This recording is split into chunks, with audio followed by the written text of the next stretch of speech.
Good morning, Bitcoiners. I hope you're doing well. I'm loving my life. Who could complain on a day like today? It's not going to be me. I can complain that I might need to shave my beard. Not really a complaint. Not really a complaint. Just an observation, right? I hadn't even looked at myself in the mirror yet this morning. It's not looking good. We need some help. We need to get the summer look going down. It's the beach bum look, you know? I was on the beach a little bit yesterday, our lakes and such here in the northeast of the continent that we love, our beautiful North America. Let me see what folks are saying in the chat. Just give me a second here. It's summertime around these parts, so things are a little different. A little different. There we go. We got this. Wherefore, my beloved. Well, no, I just got that. There we go. Wherefore, my beloved, as ye have always obeyed, not as in my presence only, but now much more in my absence. Work out your own salvation with fear and trembling. Philippians 2:12. Thank you for that, Chef Zero. We got hello gang. I've never been away for a week, but never far from my heart. Happy Tuesday, great awakeners. We're glad you made it back, JJ Fox. Lots of stuff going on today. Blessed, beloved Bampians, says Chef Zero. We love it. Morning, peeps. Morning, Charlosky Lee J. Good morning, gang. Thumbnail is break it down count. Oh, be careful, Lee J. Be careful. I have bad news for you in the fake news of the day. You're not going to like it. You're doing some, not only are you out on mountain time, waking up at 7 in the morning, racist, you're out there doing this in this climate. Come on, you're going to find out what the NPCs have to say about your ass. It's not good. Good thing you're in Canada. You can go apply for MAID. Barely 45, Chatelet, mother froggers indeed. Dot plot down, says CB Van. We're talking dot plot a little bit to Nolan's rolling. You got it. Or trolling. I can also be trolling. Trolling with Nolan. That was one of the, I don't know, names I was going to call NPC News at one point. Before we called it Moscow Time, at one point in my head, it was Trolling with Nolan. And that really would have been a good early YouTube handle. I think if I would have created Trolling with Nolan like 15 years ago, it would be one of the great YouTube channels of all time. So missed opportunities. Welcome back, everyone. Indeed, Jack2K. Good morning, Nolan. Great. Here's my latest video on my Rumble channel, and we get it from the World Cup send-off at Soldier Field. They're not playing any World Cup games at Soldier Field, right? Soldier Field is like an abandoned, no one wants to use its stadium. It is like not even old. And I guess there's a new stadium now going in Indiana, right on the border with Gary. And, you know, there's, you've got Calgary and you've got Hungary, and then you've got the other Gary, which is just Gary. And that's in Indiana. So those are the Garys, the other Garys, the Garys and the other Garys as far as cities. I like Calgary. That's my favorite. But people say Hungary is good. Gary, straight up Gary, kind of a dump. Kind of a dump. But they're going to have some football now. It was the last friendly match before the World Cup tournament started. Got it. Yeah. I've been to one of those as well. I got to go to one of them after the World Cup because I was in South Korea in 2002, Japan and South Korea. And I missed a lot of the games, but South Korea played a friendly just after the tournament with Colombia, and I got to see that one. Speaking of flashbacks to the 2002 tournament that I went to, as I've mentioned, when the tournament started, I was living in France. I was finishing up my school year there, and I was checking to see who's playing today. It's France and Senegal, and I had absolute terrible flashback PTSD because if you remember in 2002, France were the defending World Cup champions, the champions du monde in 1998 when they hosted the tournament, and then they went out to the Japan Korea tournament and laid an egg. I mean, they were terrible. They went to the finals, of course, in the next one, 2006, the famous Zidane headbutt that I still don't understand what's wrong with it. Like, it's totally fine to me. I don't get why you'd get kicked out of a game for that. But I'm just a hockey player, right? And so the 2002 tournament, the first game of France in that tournament was France and Senegal. And the PTSD is not because I cared about France losing. It's because of the noise. Senegal beat them that night and they didn't shut the fuck up. That's all you heard in my town until early in the morning. They did not stop making noise. It was one of the worst, psychoest nights I've ever experienced because everyone was yelling. It was before France was a little more, I don't know, the people didn't mind so much telling all of the foreigners what to do, I guess you can say. There was no political correctness. Back then, corner stores in France, the name for them, like if you just say, I'm going to the corner store, you'd say, I'm going to the Arab. That's what you'd say. That was the name of a corner store. It was an Arab, chez l'Arabe. You just go to the Arab. Now that became all racist and everything years later. But at that time, the nighttime was people partying in the streets and every single French person hanging out their windows, screaming and yelling at them. It was one of the most chaotic nights I've ever experienced in my life. So if you're in France today and Senegal wins, I don't know if it's going to be like it was years ago, but don't think you're sleeping tonight because I guess it was some colonial thing, because it was like Senegal had beaten their colonial master. Jack 2K, I'm confident that France will win today's match against Senegal. Yeah, it was a weird thing back in 2002.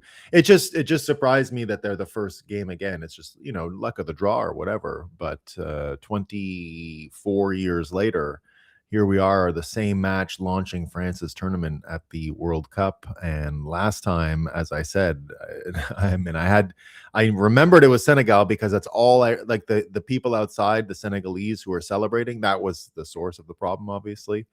The Senegalese didn't stop just repeating Senegal, Senegal all night long. And nowhere near France's favored to win it all. Yeah, they're very good. They're very good. France is usually the team that I pull for. I like Germany, France, and but after the last one, whatever that World Cup was, I only go for Argentina now. That's the only team I like. The Mannschaft in Germany, it ain't looking as German as you'd expect, and I'm partial to my German blood, and as you hear Trump sometimes mention, that's the good stuff. I got that good German blood, the good stuff. And weirdly, as I grew up, I actually had the same, I don't know, you could call it pride. My grandparents and my dad and everyone would always say, you got good German blood. That's just a thing Germans say to each other. But we also have good blood. And when I would bleed as a kid, my family reminds me, I used to always say, I'm losing my good German blood. No, that's my German blood. So I've always had pride in my German blood. That's for sure. We are indeed proud of our German genetics and our German heritage. Iran tied New Zealand last night, 2-2. The Iranians can't buy a win. Yeah. Argentina, Messi getting on. We'll see. Spain top as well. But didn't Spain just not score a goal against Cape Verde or something? And there's 12 people who live there. And I think even Canada might be able to beat a place like Cape Verde. Anyway, I'll watch some of the soccer. I'll take whoever's there. I don't really have any super favorites. Iran would be cool to see win. They can't win against New Zealand. I doubt they will win, but would be great for them. Great for their spirits, right? Great for their spirits. Not fun losing. All right, folks. Let us acknowledge that is a major sunrise on our hands. Let me see what's happening with the old Bitcoin. Whoa, we're just a pumping, huh? We're up to 66,000, nearly 67,000 US trash tokens. Yeah, Iran, USA. Well, the World Baseball Classic was Venezuela versus USA, and I was going for Venezuela just because it's like, come on, So if the World Baseball Classic is any indication, that's exactly what we're going to get. Spain tying nil. Don't say nil, Jack 2K. We don't say nil around here. All right, that's that's like exclamation points. The only one who can use exclamation points correctly as a male is Donald Trump. And he does it a lot with his, make America great again, exclamation point. And he puts exclamation points, but he's one of the few that gets away with it. But nil is just not something a American should be saying. That's just not English. That's whatever they speak in that. And we love the exclamations. And nil. Did you see that nil game? Very good. Very good. Okay. So, as I said, that's a sunrise. We got the Bitcoin. We're doing great. Everything's operational. Let's have my last sip of coffee here and talk about what's new. That was my third coffee cup of the day. We love exclamation. You son of a bitches. You son of a bitches. All right. We're going to just adjust our screen here so we can share. And then I have a couple thermostat stories, right? There's been a development in the thermostat stories that I want to share with you. And then we have a couple of good fake news ones. I'll let you know about what you're up to, Lee J369. You're going to find out what a racist you are, and it's not just for getting up early. There's other reasons why we know now the truth about you, a racist. Let's see where we're at here. Oh, yeah, great. It's perfect. I love when none of this is in the right order for no reason. It's my favorite. We asked HVAC pros what thermostat setting they use for their own homes, and we're going to follow suit. Follow them. Key points. HVAC pros we interviewed keep their homes between 73 and 78 during the summer. Ideal thermostat settings depend on the humidity, the home's insulation, and the personal routines and comfort levels. Listen to that, guys. Not simple. I know you hear a lot from the experts, 78, 78, 78. But just as we've seen here, there are other conditions, right? Optimize cooling by using window shades, cleaning the AC filter, and using fans. We've heard about that before. But here, the Daniel Green, the director of operations and sales, right? He is one of those experts. Here, we've got three other experts for this one. One is from Canada. One is from Ohio. Somehow they speak the same language, air conditioner expertise. Many homeowners find that 76 degrees is better, right? 76.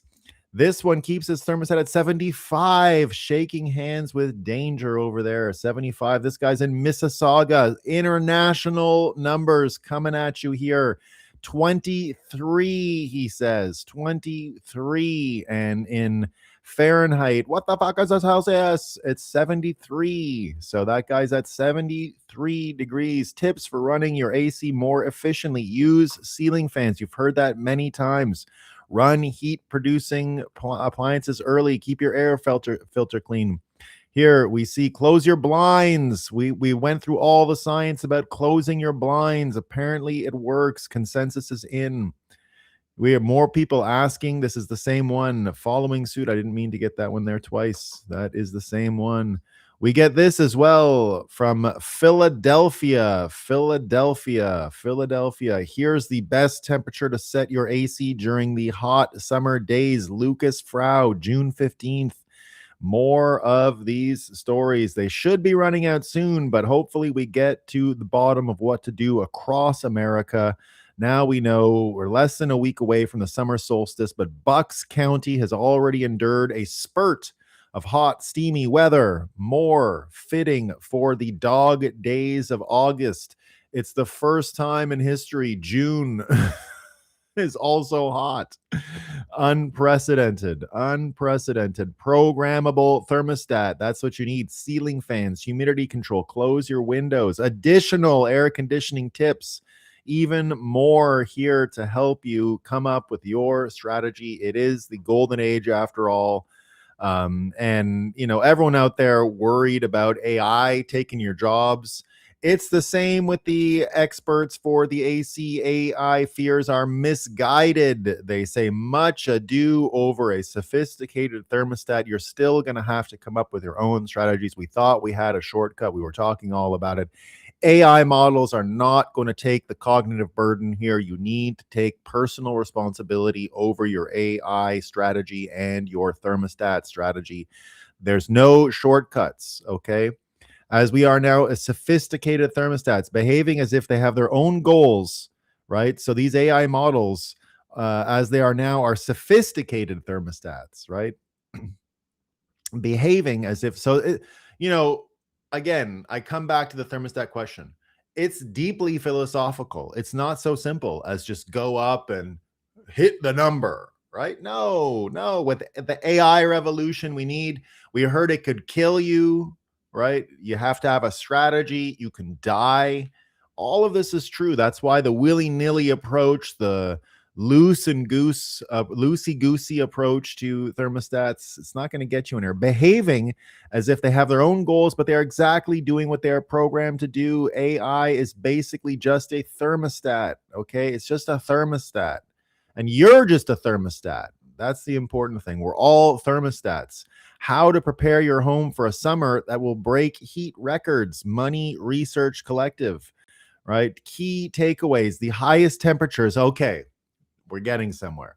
Now, I remember I read this article. They don't actually give the 78-degree numbers. So while you think it's helpful, there are a lot of key takeaways here, a lot of important stuff, but they actually don't get to the clear number. But there's other context that's useful here, right? So key takeaways. The highest remember this, the highest temperatures will be in July and August when unusually warm conditions affect, unusually. Unusual for when? For the year or for those months? Proactive HVAC maintenance. Okay, you need that. Upgrading to a smart thermostat, but we heard it's AI might not help you. Why? What temperatures can we expect this summer? This is what can we expect? Let's hear from other experts. Meteorologists predict that the upcoming summer will bring above average temperatures. Okay, above average.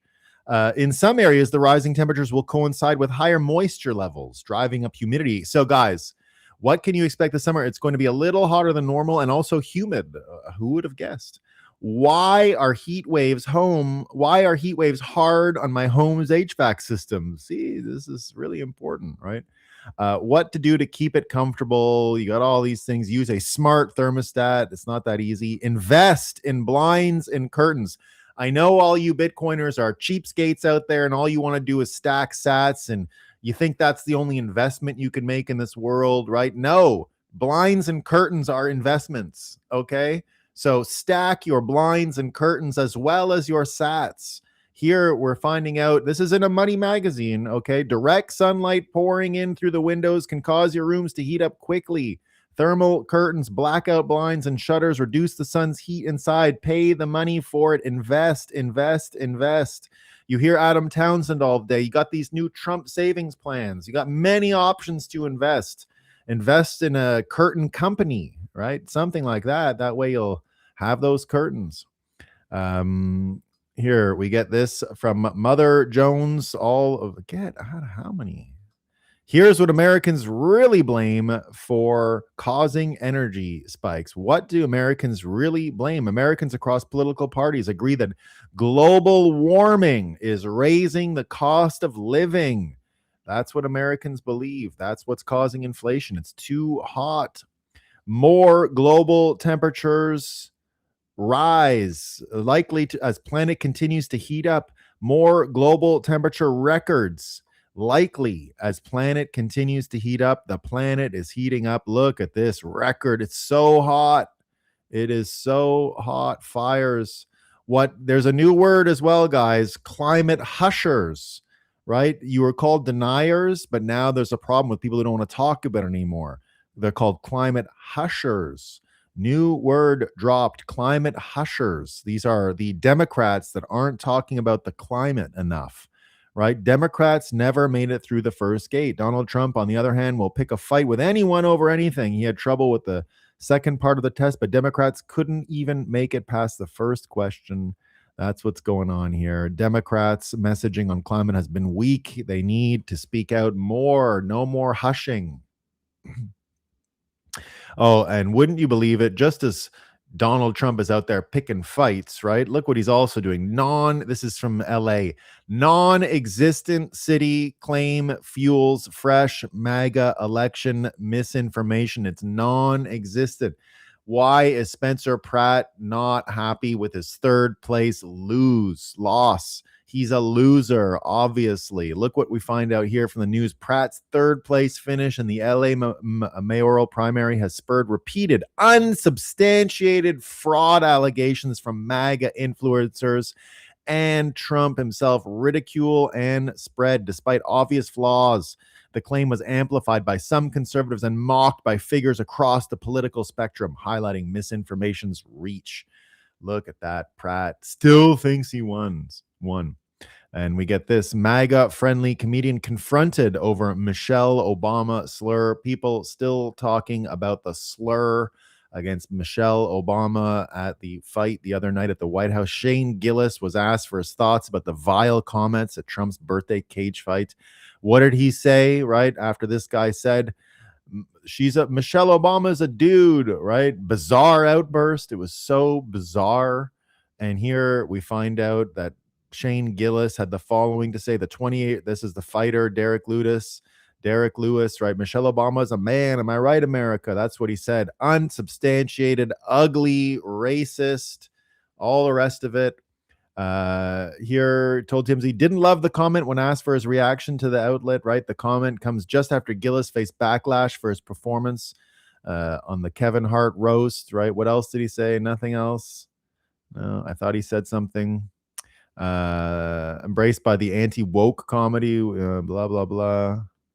Anyway, so there's nothing in the article. Well, I thought there'd be something. Anyway, here's what we got to. This is what we got. The world's first trillionaire is a killer. Look at this guy. He's even saluting the Nazis as usual, right? The world's first trillionaire is a killer. He's a killer. He's killing people. And we get this one. This is for, and you know, Lee J, I got to be honest. This is from Canada. You should know better. CP24 says, why is the OK gesture considered a racist? You are just out there doing this. You, Lee J, I mean, sitting there saying, my thumbnail is this. My thumbnail is this. My goodness. My goodness. Out of control. Right? Out of control. Unbelievable. That's what we got. What do they say in the article? Why is it racist? Why is it racist? An Australian video analyst reviewing a FIFA World Cup match is making headlines after he made a gesture associated with white supremacy while on camera. Sean Evans made an OK symbol with his right hand and his front leg before Germany played Curacao on Sunday in Houston. Though he was working in the Dallas World Broadcast Center, from schoolyard game to racist meme. The gesture to signal OK is commonly associated with making a circle with the pointer finger and thumb while the other three fingers are extended. The gesture has been used for decades in a children's game known as circle game or gotcha, where someone flashes the symbol upside down below their waist. Anyone who looks at it is punched in the shoulder. So Malcolm in the middle. But then here in 2017, members of the website 4chan started a hoax campaign claiming the hand gesture was meant to resemble the letters of white power, according to Jewish civil rights group Anti-Defamation, blah, blah, blah. Then it was categorized as a hate symbol. But don't forget, that's the funny part here, right? Is that it was created as a hoax and now they believe it, right? Never forget that it was created as a hoax. And ADF noted that particular caution must be used, right? Because the traditional meaning of the OK hand gesture, as well as other usages unrelated to white supremacy, particular care must be taken not to jump to conclusions about the intent behind someone who has used the gesture. right? The gesture has caused some notable controversy. Brent and Tarrant, 51 people in a mosque, flashed the symbol during a courtroom appearance. I didn't know that. Well, there you go. Okay, that is the fake news of the day. Whoops, I was sharing this one. This is the actual story. This is where it comes from. This is the 4chan component here. This is where it started, the hoax campaign campaign. Hoax. Here's where they decided to make it, right? We must flood Twitter and other social media websites with spam, claiming that the OK hand signal is a symbol of white supremacy, make fake accounts with basic white girl names and type shit like, oh my God, that's so true. This is how it started, right? And it's from Mel Gibson. That's how they got it. Very good. Very good. Okay. So that is our fake news of the day, everyone. We hope you enjoyed it.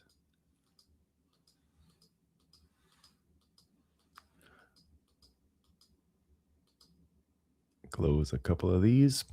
So some strange news going on as well in America. So we'll talk about the Iran peace deal in one moment. But before we do, I want to point out there were two bizarre plane crashes yesterday in the United States, and I'll show you both of them. Military planes, both of them crashing. I don't know what it means, but I have no context to put it in, don't know what it means, nothing like that. But I want to make sure you see them all because maybe it comes up in a couple days. We'll find out. So the first one here is a Stratoforce B-52. The real deal, those big bastards. B-52 Stratoforce bomber crashed shortly after takeoff from Edwards Air Force Base in LA this morning. So that happened out in LA. Here's what we see. Everybody's dead, unfortunately. Sad to say. 8 crew members, unsurvivable. And if you know the B-52, it's those giant airplanes that... same crash, but Russian bomber. Okay, wow. I didn't see that one. Russian bomber crashed in Turkey. Wow. I didn't know this Russian one fell too. Look at that. AI or I don't know. Anyway, that's the B-52. And then we had this. An F-18 went down today in Washington State, so both on the West Coast. This one you can even... God! Oh my God! Oh my God! Okay. What the fuck? Oh my gosh! God! Oh my God! So, don't know what any of it's about, but let's pay attention to it. Let's see. I feel like, these are kind of old planes, the F-18 and the Stratoforce, but 2 in a day. And then the Russian one, is there some kind of hacking thing going on? But I feel like these aren't even digital airplanes, or at least they're more likely to be analog than others, or not have complete control given over the digital interface. But I have no idea. I literally have no idea. I don't know what kind of software these things run.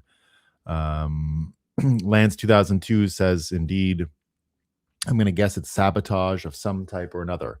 We're still at war. It doesn't mean it's with the Iranians. And again, I don't think we've ever really been at war with the Iranians. So what's going on here? I don't know. I don't know. I have no context. I got nothing.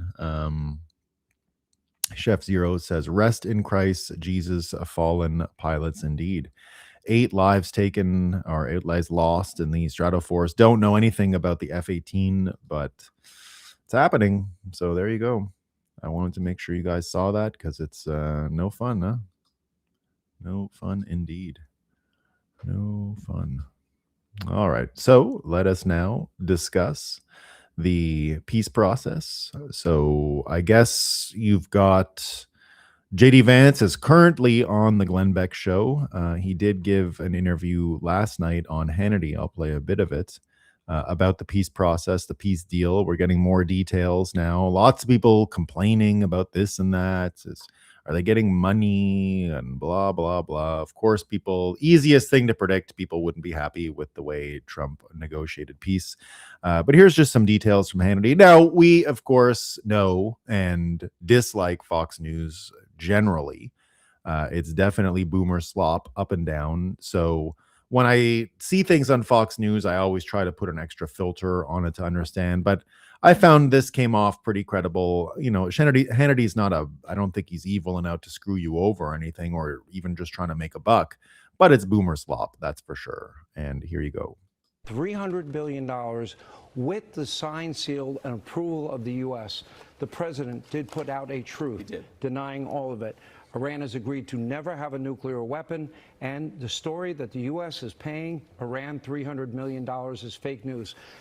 We are not giving them an American dollar, number one, true, and number two, did the U.S. ever sign off on the Qataris paying them that money? No, we've not. The agreement says they are not getting a single dime of American money. That's just not what this is. What the agreement does say, Sean, is again, if the Iranians behave, and if there are sanctions relief, and if the Iranians are integrated into the world economy, we would invite other countries, not us, but other countries to invest in their country. That's fine, but only if they comply with the terms of the agreement. Really, we have an option here, right? The President of the United States has given us optionality, which is great for the American people. Step back for a second. Their conventional military is destroyed. Their nuclear weapons program is destroyed. The Strait of Hormuz is now open. Now we have two pathways. Is it open toll-free? It is open toll-free, and that's very explicit in the agreement. But now we have two pathways we can go down.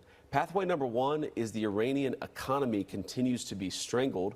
We don't want that. That's not our desire. But in order for them to get pathway two, which is reintegration into the world economy, they have to behave like a normal country. It's a very simple principle, actually. And what's different about this than previous iterations of the Iranian government, previous negotiations, is one, the president's negotiating from a position of strength. But number two, we're actually talking directly to them. And I can't tell you, Sean, if 5 years down the road they're going to honor that commitment, because I can't predict the future. What I can tell you is if they don't honor their commitments, they don't get a dime from anybody, the United States ever, but a dime from anybody else. Now, I don't mind if they get I don't mind if they get the money at all. I want Marshall Plan style business going on in Iran. I don't think they should be punished or anything like that. They've been living under these mullahs for 40 years. You want to see the economy get going again. And so, and even if the Strait of Hormuz, not a toll, but some kind of economic framework with insurance from them, also fine. I'm okay with that. I have been from the beginning, and I think I've reiterated it many times, and don't see why anyone would get stressed out about money going to Iran as long as it's not going to the mullahs. That's fine, right? Iran's nuclear problem is destroyed. Highly enriched uranium stockpile will be eliminated with international oversight. We love to see it. Ballistic missiles, terror funding, all gone. So there you go. Getting a few more details as well on what's in the deal and how the uranium stockpile is going to be going. Here's another JD Vance talking point from yesterday.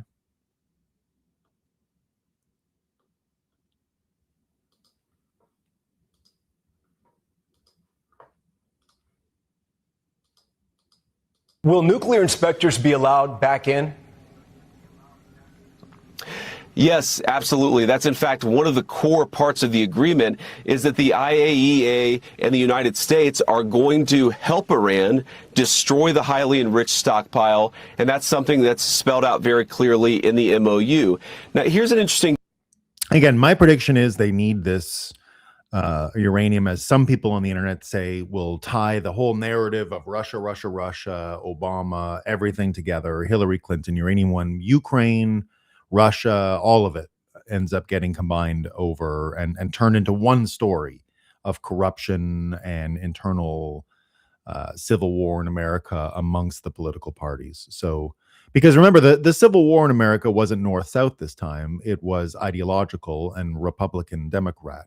And if this comes out, if this narrative comes out, it's just a new way to frame how the Civil War is actually gone. And I think we're going to get a reframe of the entire Civil War as we go through this process. Just structural background point I think about this that's important for the American people to understand is there are a lot of contemplated benefits in this MOU for the Iranians. There's a complete transformation of their economy, there's sanctions relief, but all of these benefits only happen if the Iranians comply with their end of the bargain. We sort of set this up where we could reward the Iranians for good behavior, where if they do the like a dog. There's nothing wrong with using the dog training approach here. You give them a little candy. If they do well, you hit them on the head. If they don't, like that, it's dog training 101. So things that they're promising. They destroy the enriched stockpile of uranium in consultation with others. They commit long-term to a verifiable pathway to where they're not going to have a nuclear weapon. They actually promote regional stability rather than funding regional terrorism. All these things happen, the Iranians get a lot of benefits out of this negotiation. But if none of those things happen, then the Iranians don't get any of those benefits. And that's really how we make them honest. This is an agreement fundamentally that I think is going to transform the Middle East, but it's built around verification. Don't trust, verify, as we know. That's why things are going into our worldview here. And James E. Thorne says Trump's historic deal with Iran doesn't need to satisfy the doomers to succeed. They demand perfection and call anything less a sellout, but Voltaire had the better instinct. The best is the enemy of the good. That is why Nelson's defeat of Napoleon fits so perfectly. Trafalgar did not end the war, but it changed its tide by settling who commanded the sea. In the same way, this deal aims to settle who holds decisive leverage at Hormuz and eliminate the nuclear threat by degrading Iran's path to a bomb and choking off terror finance. On his birthday, President Trump has effectively given the world a present. The beginnings of a real peace dividend as oil, risk premia, and eventually rates drift lower.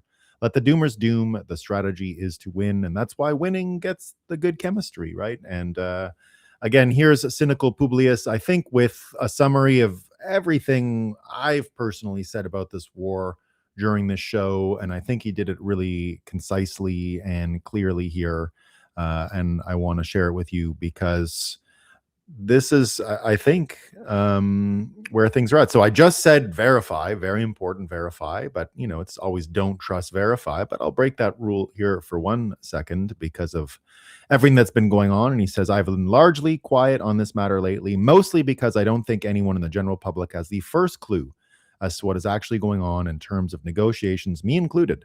But let me please offer some thoughts on things I am certain are true at the time I write this. 1, the Iranian mullahs were implacable enemies of Western civilization and have a goal of global jihad by any means necessary. Neither the Iranian nor American media can be trusted to report accurately on the purported agreement. It's true, and I would say that the complete and total media blackout, which was kind of a disservice to Americans in the way this war was calibrated, is probably necessary because of how untrustworthy and unscrupulous and how Russia exposed the American media as not really on the American side. It was a belligerent in World War III. And so what are you supposed to do, right? We wish it would work correctly, but it doesn't. MOU means Memorandum of Understanding. In corporate law, another term for this is a term sheet. Basically, it is an outline of basic terms and serves as a basis for negotiations between the parties towards a more fulsome, definitive agreement. Nothing at the MOU stage is definitive. The Trump administration could do a better job of keeping the American public informed on this matter. That I do believe that. That is a easy criticism of the Trump administration. Why were we never allowed? Why were Chinese people allowed to look at satellite images and we couldn't? And, you know, all of that stuff. No big deal, but you know, it's okay to criticize. I share the criticism. Iran's military and nuclear capabilities have been decimated. Iran's ability to export terrorism has been greatly impaired.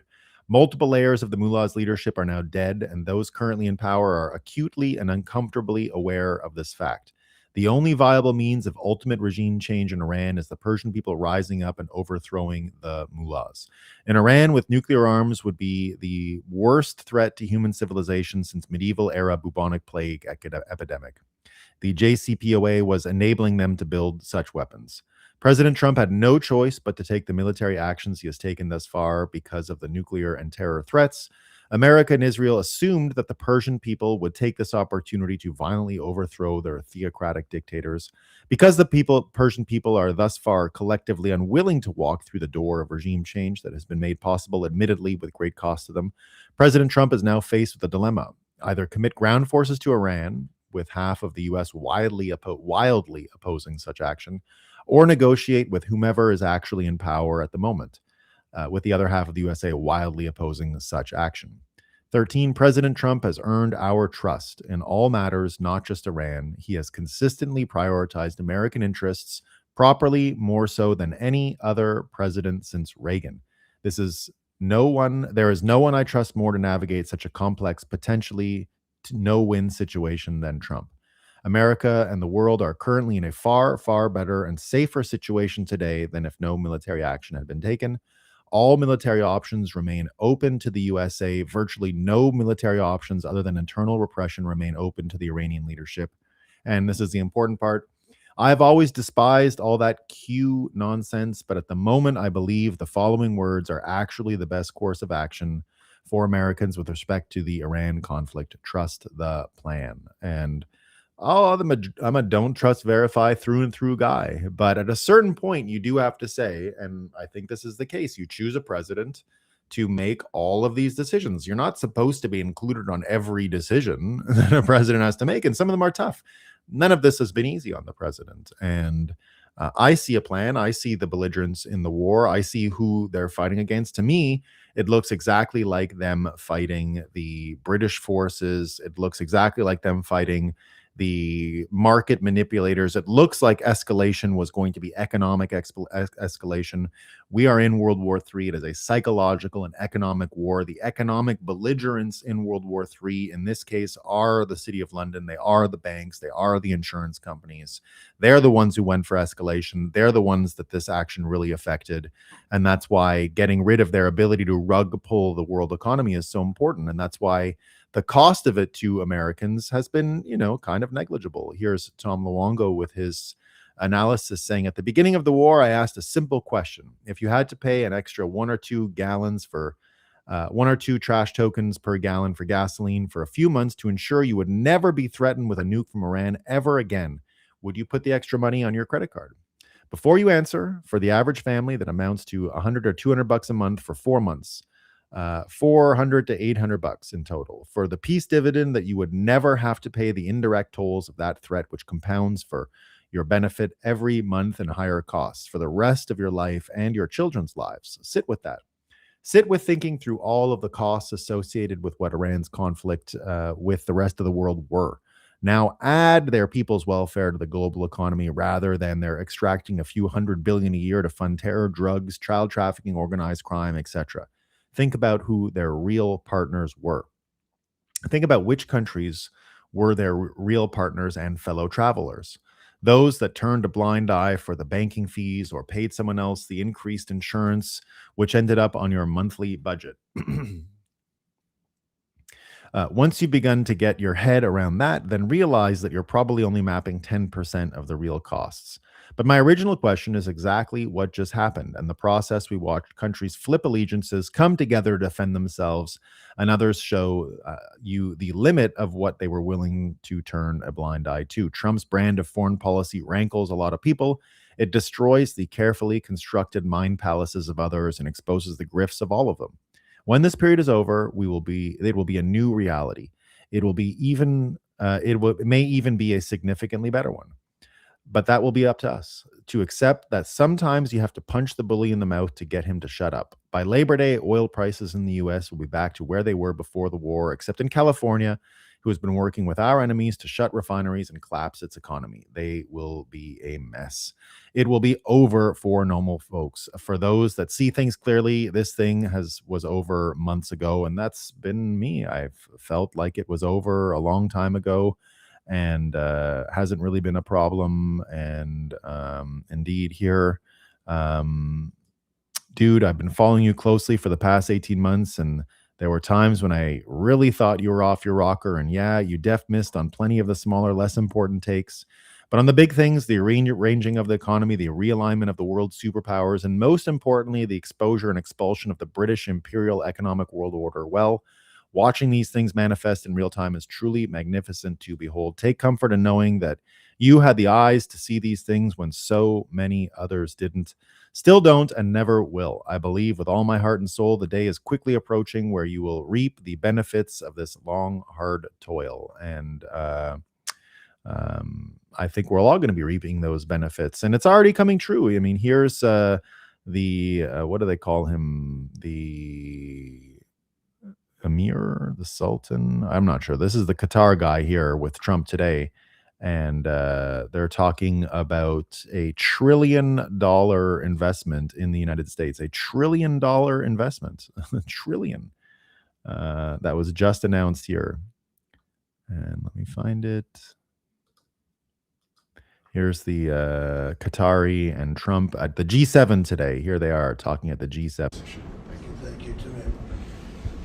Qatar is going to be investing much more than $1 trillion in the United States. We have over 18. It's going to be 19.4 or so when it figures out. But you know, we set a record. There's never been anything like it. No country in history has had that kind of investment. We'll be having almost 19.1, 19.2 trillion dollars invested in the United States. The record was 10 years ago from another country when it was hot, but we have the hottest country in the world right now.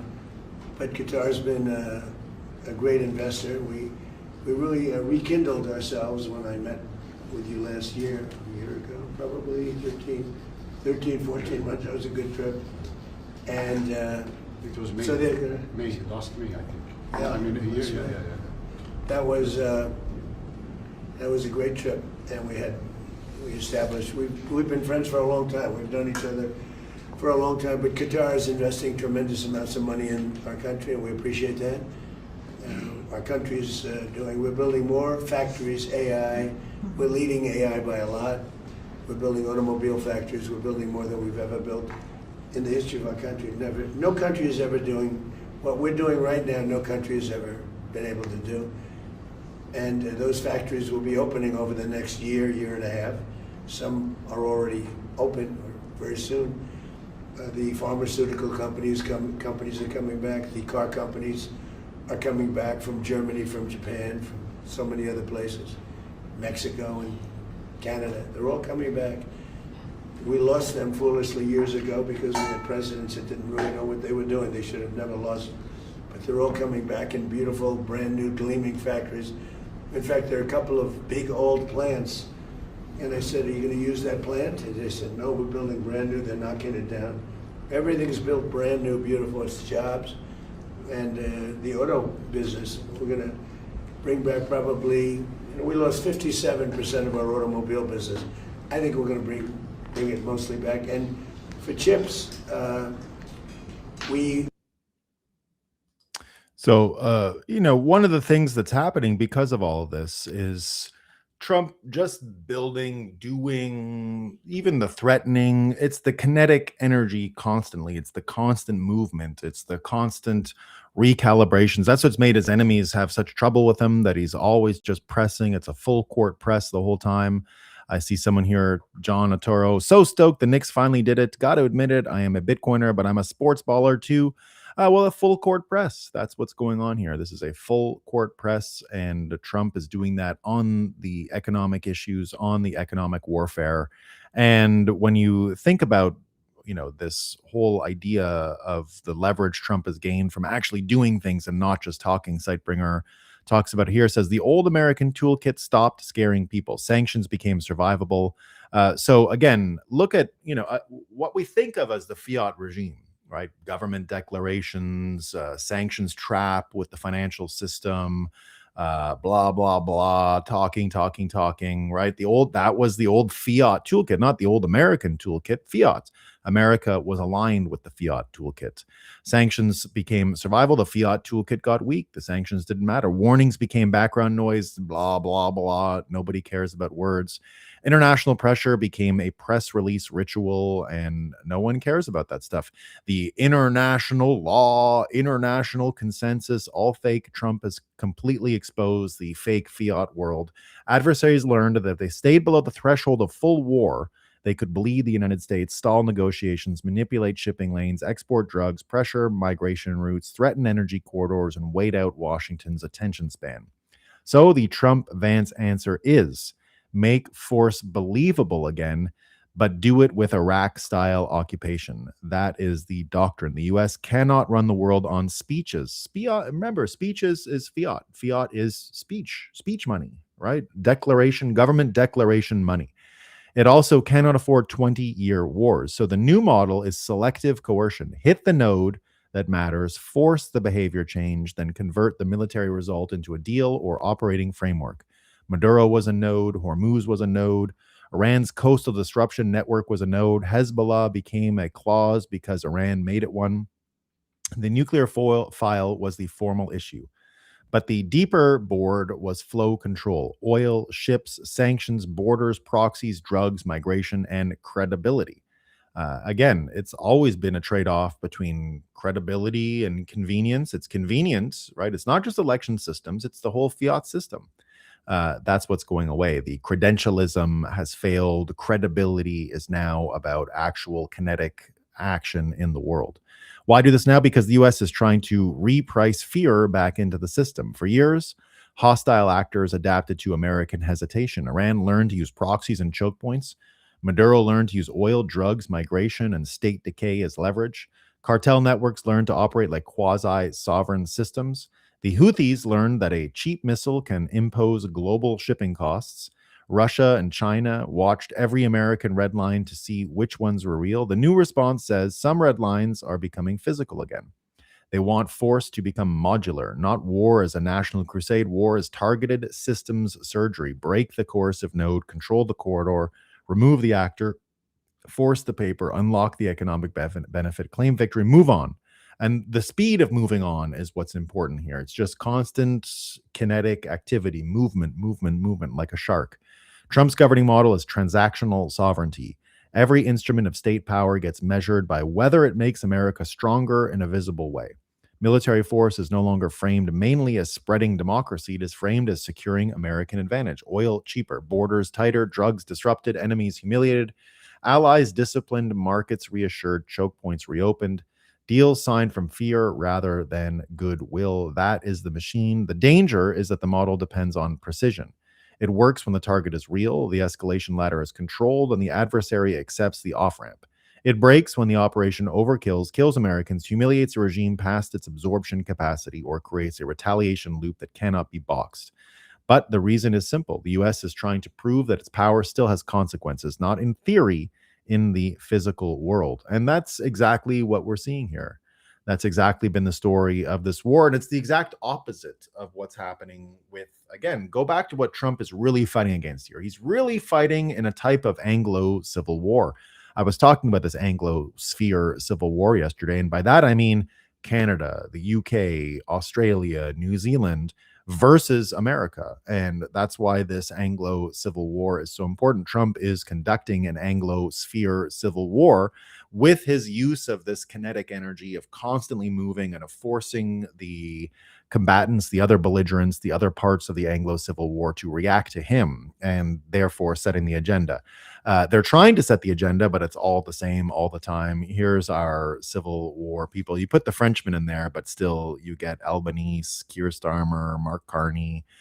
They're all together at the G7. All four of these men are trying to control the internet. So look at Trump's approach, which is just get money, threaten the person, break choke points, get oil flowing, build, move on to the next thing. These guys are doing the old fiat thing of trying to control the words, right? Control the internet, censor and suppress opposition, flooding their nations with incompatible immigrants, standing members of the World Economic Forum. Who cares that they're all from rich families? They're all just scumbags.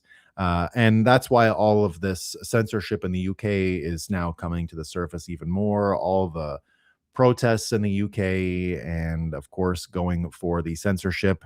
Can't really get away with it, though, because as we're going to see, the blue sky carve out and all of it just shows you the mechanics more and more. Grooming gangs that sexually abuse and enslave UK's young girls for over a decade. Quiet. Long-winded government reports intended to minimize the crimes. No idea. And prosecute a handful of the offenders and punish the victims' anger. Those reporting crimes and called them racist and xenophobic. Social media threatens our children because we cherish our young angelic spirits. My God, have you no soul, no compassion? Excludes Blue Sky, a site with very high receptivity to freaks, Bill Nye, and pedophiles. So they all are saying the same thing. Now you need the ID, right? You got to have the ID to go on the internet in the UK. Happening right when these protests are going on over the beheading in Ireland. Here on Trigonometry, they're talking about it. I might have to share again to get the audio. But people talking about it a lot, of course. And again, you're seeing the difference between kinetic use of power, kinetic use of force versus more of the wordsmithing and the thought shaping and the banning and the censoring. Typical fiat approach, but this is truly the war. This is World War III playing out. So now that this war in Iran is gone, we're seeing the true manifestation, not the kinetic war, but the actual war over psychological sovereignty, cognitive security, and all the other questions of censorship going. It's so difficult. I try not to talk about policy because I don't know the unintended consequences. You're literally the first person in the history of the show that has said that thing, which is totally true. Yeah. Because actually that's the biggest thing of any policy is like, Yeah. you know what you're getting positively. What are you getting negatively that you haven't thought about? Yeah, so my gut instinct is I love it. And I love the sound of, you know, having to upload ID to watch porn in the UK. My gut reaction is that's great. But then we have the online safety bill in the UK, and we have, you know, my Substack could get flagged as harmful content, where you have to upload your ID. And so it's very difficult for me to just endorse a policy. But I kind of, in the book, operate on the assumption that, let's say there's nothing that can be done legally, or companies won't do anything. What can you do right now? And hopefully it gives young women a sense of agency that there are decisions they can make now. And for parents as well, it's like, you know, we talk all this because we're in this world of culture and politics and whatever. We talk all the time about policy. Yeah. And because of that, we neglect the fact that you know, he's Zuby's boarding school roommate.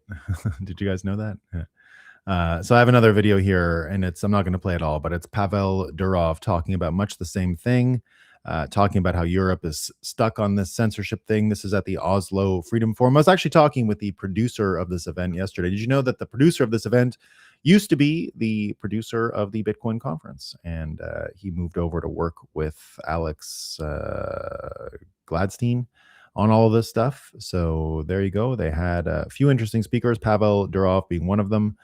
Here he compares the lack of panic during the sinking of the Titanic to the current lack of awareness in Europe as citizens' freedoms are stripped away.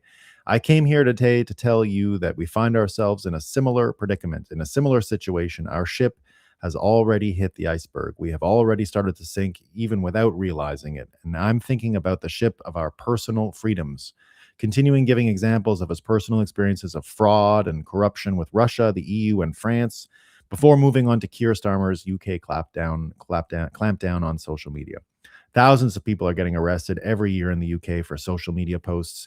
You say something politically incorrect online, you may end up being fined or spend some time in prison in Germany. And the Blue Sky carve-out is even crazier, right? Here, we've been getting warned about it by Mike Benz for a long time. Here's Mike Benz talking about why Blue Sky is being given a carve-out, just so you understand that you're at war, right? You're seeing that this is not about principles. It's all just positioning. It's all theater. They don't really obviously believe in saving people or helping people because of the amount of disgusting perverts they already have on Blue Sky. It is because Blue Sky is part of their team that they're allowing it. And here's Mike Benz explaining it. The Euro Sky stack. So before they can impose these life-ending fines on X and Meta and Google, in order to coerce this, they need some digitally autonomous EU stack in place. And so they have this project called Euro Sky, which is being funded directly by the EU, to basically have this EU government-built entire alternate social media complex so that it's fully compliant with the EU Digital Censorship Act, and it's got all these digital governance things built in, but it's really kind of creating this EU Great Firewall. And we traditionally applied a lot of diplomatic leverage in order to keep our own influence over Europe. And I'm concerned that we've taken our foot off the gas on that, the diplomatic level. Well, we'll get it back now. If you're wondering why Blue Sky is spared from UK's ban and every other social media for under 16s, it's because indeed Blue Sky is already a corrupted entity. And let's not forget what these people are really up to. Morgan McSweeney, don't forget, this is the Keir Starmer team coming over to participate in the 2024 election in the United States in order to help whatever her name was, Kamala. And here we remember kill Musk's Twitter, and that's from Morgan McSweeney, Keir Starmer's advisor. They've been at this for a while. That's why you know you're at war. They don't care about the Blue Sky piece here. A lot of people talking about the Blue Sky piece. If this turns out to be the case, it will be brazenly political decision that's inexcusable. No social media app glorifies hate and violence more than Blue Sky. Just last week, the large and influential user Ken White called for Elon's assassination. The post is still up. Indeed, here he says, the richest man in the world is doing everything he can to get poor, downtrodden people killed in the UK because they aren't white. And the best chance of stopping is someone killing him, if only, he says. And that was on Blue Sky, of course, the, what did they call it again? The safety, what was it called? The safety team or the... I don't remember what it was called, health and safety. Nio Berg says, I'm calling it now. Rupert Lowe's rape gang inquiry will be declared illegal content by the British state. They will then use the incoming digital ID to track and arrest anyone who shares it. Thousands will go to jail for speaking the truth. Not a bad prediction from Nio Berg. Don't know if it's true. Not a bad prediction. But how do we get out of this trouble, right? You've got Trump on his kinetic action. You've got him now fighting. It looks like with the actual physical war being over in the Iranian field, the true enemy of America, the city of London and all of this apparatus, is going to become more into focus now. It'll become more clear that the belligerents are this edifice, this Anglosphere civil war is going to come to the surface. And America is now just starting to flex its main muscle in this war. Remember, I've said for a long time that World War III is economic and psychological. The psychological component you can see here from this war over the censorship piece. The economic part is going to really find its frame with the whole story of the subordination of the Federal Reserve to the Treasury, which we've been tracking here since day one of the president's administration, since day one of Scott Bessent's time as the Treasury Secretary. It's what I said during the inauguration, that the main story of this administration is the subordination of the Federal Reserve in order to prosecute an economic war against everyone else that's already plugged into the system. And we're seeing here that all this stuff about Kevin Warsh getting rid of the dot plot is really another sign that this is what's happening. The forward guidance of the dot plot, the what did his body language say? This is him basically just saying that they're getting out of the way and they're giving the economic levers right to Bessent and the Treasury, and they're not going to be pulling them in those ways before. This is Nick Temeros, who is the Fed whisperer, the so-called Fed whisperer, who wrote this. And Warsh is right. The dot plots were always garbage, and the entire cottage industry grew up pretending otherwise. For a decade, Fed whisperers reverse engineered grand narratives from a handful of inherently unreliable projections, then treated them as if they were hard forecasts rather than soft conditional guesses. When anyone pointed out that no serious researcher would take those dots at face value, the backlash was to the ecosystem was ferocious. Now, as Warsh moves to junk the framework, many of the same pundits will quietly bury their decade of dot plot theatrics and carry on as if none of it ever happened. That's true, but the important part here is that getting 15 years that arguing central bank says too much Wednesday in his first meeting, my story on the quiet revolution he wants. It's just economic war that isn't going to be all word thinking anymore. Here's Tom Luongo saying the exact same thing. The Fed needs to stop holding the market's hands in order to pre-position whatever policy the other central banks want to implement, i.e. more US dollar looting of our taxpayers. How about a Fed-backed SOFR and our repo markets? That keeps them guessing every 6 to 8 weeks. Honestly, watching the entire cottage industry of Fed whisperers, and he's quoting Dr. Strategy, will disappear overnight. They've been mostly wrong since March 2022, but hey, no one holds this against Peter Schiff. So this is part of the economic war. This is part of the recalibration, the making of it intensely political. And that's why you're even getting this rumor now that they're going to raise interest rates as they did in Japan, as they've trying to do in Europe, as they're going to do in Canada if they can. They'd love to because of the energy shock. But again, compare that to the economic and psychological war that Trump is conducting using Warsh and Besant, and you can see that the battlegrounds and the organizing principles are changing very quickly here. And the regime change that everyone was talking about, the regime change in America, wasn't just about electing Trump. It was about this maneuver, getting the Federal Reserve under the thumb of the Treasury, re-emerging the Henry Clay version of the American system. That's why interest rates are going to the floor. They're going to print like crazy, and this is going to help subdue and overwhelm the economic enemy that America has in the City of London.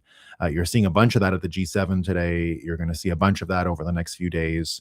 And here with the inflation piece, right, a lot of people are saying in America with Warsh, they're going to have to raise interest rates. It's not going to happen. Here is Prof. St. Onge describing that it's the energy piece that's absorbing all of the inflation, but they're going to get rid of that over the next few months just by having an unbelievable supply of energy. And therefore, we are going to fix this problem once and for all. The one crayon eater who's panicking is the Federal Reserve, but not the Warsh version. Here is Prof. St. Onge giving you the lowdown on the regime change inside of the Federal Reserve and the Trump administration, a necessary piece in order to prosecute the rest of this economic war and finally get out from under the thumb of the fiat hucksters. And inflation jumped to its highest since Joe Biden's auto pen. Is it time to eat the pets or shut down Congress? Last week, the notorious Bureau of Labor Statistics released inflation numbers for the month of May, coming in at a torrid 0.5% on the month, which is over 6% annualized. Left-wing media positively crooned. The Daily Beast wrote, quote, Trump humiliated as inflation rockets to a new high. Now, the good news is inflation's down from an annualized 8% the previous month and 11% in March, the first month of the war. The bad news is this now takes us to 4.2% on the year, the highest inflation since we escaped the clutches of Biden. The kicker is the entire inflation story is energy, which has come down from 111 in March, but is still grinding along at $90 a barrel compared to 65 on the eve of the war and 57 in the halcyon days of last December when you could run the aircon and the car radio. But inflation is not spreading outside energy. So groceries last month rose a satisfying 0.1%. Everything else outside food and energy, so-called non-core inflation, was at 0.2, which is a smidge above the Fed's 2% target. So why aren't prices rising everywhere else? Because unlike the crayon eaters at Daily Beast, companies understand that inflation is temporary from energy, and companies don't raise prices for temporary inflation because they lose market share. Unfortunately, there's one outfit that is stuck with the Daily Beast coloring book, and that is the Federal Reserve. Ever since the war started, I've said the war itself and even $100 oil will not cause a recession. What will is a Fed that panics and hikes rates. Now, the Fed does this because oil inflation goes on top of the regular inflation they steal through money printing to take from the poor and give to the rich. Put oil on top of the regular siphon and it gets awkward. Unfortunately, hikes crush the economy and jobs since they raise borrowing costs, which cuts investment and bankrupts employers. You get leftover goods and leftover workers, so both get cheap. Now, you could reduce inflation by lowering money printing, so-called quantitative tightening, but instead the Fed hikes to crush jobs. The tragedy is even with $90 oil, the Fed does not need to feed workers into a wood chipper. Recent videos have argued you could drop prices economy-wide by 20% with policy reforms in housing, healthcare, insurance, and yes, energy. In housing, simpler zoning and environmental rules could cut prices by nearly $100,000, according to the National Association of Realtors. Lower deficits could lower mortgage costs. In healthcare and insurance, requiring price transparency, cracking down on so-called charge master abuse, $80 for a Tylenol, and Certificate of Need and Scope of Practice rules hospitals use to cartelize, let patients buy insurance cross-state, and then energy, where Trump's done a lot to free up permits and drilling, which are up 55% on the year, but it needs a congressional blitz to clear decades of weaponization of environmental laws and permits that keep millions of barrels in the ground. So at 6, brought to you by The Bitcoin Way, everybody knows. So what you're hearing there is, again, it is just growth. Punch it, go, use the energy. So the reason why I think energy is going to come down so much in America is because the global demand is going to be lower. They haven't caught up. America focusing on itself and pulling itself out of a lot of the commercial and consumption arrangements with China, with all of these other places, is going to have a huge effect, and it's going to create domestic consumption. We're going to consume a little less, but we're going to be the ones consuming relative to the rest of the world much more. And so because the rest of the world demand for oil is going to go down, our prices will go down, because we're going to be we're going to eat our own dog food. We're going to be the ones using our own energy. And there will be some form of oil shock from demand, I do think, from the rest of the world, just because the rest of the world's economy isn't great. But that's going to allow America to win this economic war and to remodel the world in terms of production and consumption. Remember, our consumption habits come from post-World War II order. We were brainwashed into being consumers by the fiat industrial complex. It was a military national security choice to make us consumers. It won't be the case going forward, and we're going to have new things that we're going to consume. And you're going to see that America is going to emerge from this and will have the kinetic leverage to emerge from this supreme, because as James Thorne says here, the next oil shock isn't supply, it's demand. The capital market is misreading the moment. As consensus focuses on a temporary supply shock, the great game is changing. The closure of the Strait of Hormuz was not just a supply shock, it was a regime shift. This is full regime shift of the Federal Reserve, of energy systems, all of it. That's what's being rebuilt. It exposed how fragile the old energy order has become and how quickly both supply chains and demand patterns are changing beneath it. Start with markets are missing in China. Its crude imports collapsed to roughly 6.8 million barrels per day in May, down 40% year over year. This is not simply a temporary dislocation tied to Hormuz. It is the clearest signal yet that Chinese oil demand is no longer structurally rising. High fuel costs, accelerated electric vehicle adoption, industry substituted toward coal, growth slowed, demand broke. Even as inventories are rebuilt, the baseline has shifted. The assumption that China will indefinitely absorb incremental global supply, the cornerstone of bullish oil theses, for 2 decades is now in question. Markets have not adjusted. At the same time, the supply side is undergoing its own quiet revolution. The Hormuz disruption revealed the strategic vulnerability of Middle Eastern flows, but it also clarified something more important. The center of gravity in energy security was moving west. The Americas now sit at the heart of the global energy chessboard. U.S. shale, Canadian output, the broader hemispheric supply provide a level of resilience that did not exist in prior cycles. The marginal barrel is no longer exclusively hostage to Middle Eastern choke points. Put the pieces together. Supply is normalizing as Hormuz reopens. Demand, led by China, is structurally weakening. And it is now clear, ex the supply shock, deflationary forces are strengthening across the oil market. Prices are going lower. A move back below 70 U.S. trash tokens is likely. A drift into the low 60 by the end of 2026 is entirely plausible. I think it'll be even lower than that. The great game has not just shifted, it has inverted.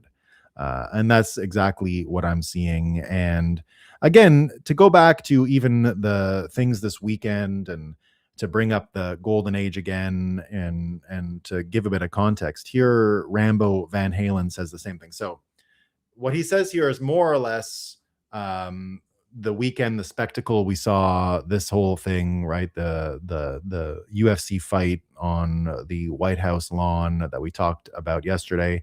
He says, unpopular opinion, MAGA has jumped the shark. A spectacle is a wonderful thing. Everyone loves a show, and Trump is possibly the greatest showman who's ever lived. But spectacle without substance is hollow. Victory laps require wins. That was our theme yesterday. Winning is the best way to get chemistry going. And he says, and yes, there have been some wins, but they've been relatively small, he says. As it stands, there are still millions of illegals in the USA. The criminals of the prior regime are still walking free. The federal government is as bloated as ever. We keep getting into stupid wars, and Trump can't get popular common sense legislation through the Senate. Without victories, all they can offer is spectacle. And again, spectacle is wonderful and potentially powerful thing, but the show won't go on forever unless there's something substantial behind it. Now, he's talking about the season of accountability. I'm going to talk about that in a few minutes. But first, what he's saying here is bread and circuses, right? So you got to have wins for bread and circuses to be successful. What I'm going to say is we didn't even have bread and circuses until recently. And just getting the circuses is a step up from nothing. It's a step up from cut your dick off and cut your tits off. And here's more SSRI drugs and stop crying, white guy. And it's okay if we kill you because you had privilege. That's what we had. We had, crazy, not even circuses, not even. So I agree. You got to, if you're going to even do the bread and circuses, first of all, it's true. You have to be winning. And circuses should be in celebration. I agree 100% with that. One of the cultural things that makes Europeans capable of drinking and a lot of other cultures not capable of drinking alcohol is that we use it for celebrations. It's a way to toast and celebrate. The point is not to get drunk. And so it's one of the things that other countries in the world weren't able to figure out. They think the point is to get imbibed with the spirits and go drunk and get crazy. Wasn't the point. It was to celebrate and all these things. So you need to celebrate. You need to celebrate your wins. You need to celebrate your achievements, milestones, all that kind of stuff. I think those things are important. But you got to get the bread right too. And the bread in America fucking sucks, right? Like we get the circuses, but we still haven't even got the bread. I mean, you got all these videos of Europeans coming to America, tasting the bread, and they're not liking it, right? They're not having a good time with the bread. Many such cases of people, these videos that you're seeing everywhere of people coming to America to enjoy the World Cup, and there's a whole bunch of them where they go and check out the ingredients list on the bread, and it's like, oh my God, some of the grossest stuff you'll ever see in your life. Let me see. I have a video of it here. It's a little out of order, so I got to go ahead and find it. Yeah, here's some of the bread videos, right? This is I got a euro here going for the bread.